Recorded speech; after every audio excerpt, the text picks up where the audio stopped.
Hi guys! Magandang hapon sa inyong lahat. Ayan guys, tara samahan nyo ako guys. Magluto tayo ng santol. Ginataang santol. Siyempre guys, alam ko naman na alam ng karamihan ito.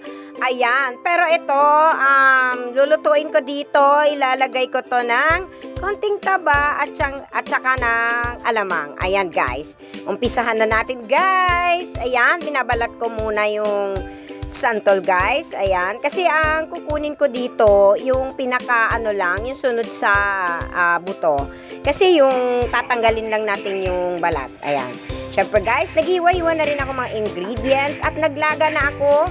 Yan guys, ayan, santol, nilaga ko na yan. Tapos guys, piniga ko na rin yan dahil kailangan guys, hindi siya sobrang asim, kasi alam naman natin maasim ang santol guys, di ba? Kaya kailangan natin tanggalin konting asim. Ganyan lang ang teknik ko guys, para hindi iwas sa asim konti. Ilaga nyo muna, tapos tanggalin yung tubig, iwa-iwain, tapos pigain nyo lang. Ayan lang. Eto na guys, ginigisa ko na guys yung mga ingredients guys. Ayan. Lagyan ko yan, ingredients ko yan. Yan lang, sibuyas, bawang, konting sile. Ayan, para maangang-angang konti, at saka luya. Guys, tingnan nyo guys yung taba, lutong-luto siya. Ayan, brown na brown. Siyempre guys, lalagay na natin alamang. Ayan, para masarap, halo. May balance siya, may alat, tamis at anghang. Ayan. Ayan na guys, ilalagay ko na yung pinigang santol. Ayan.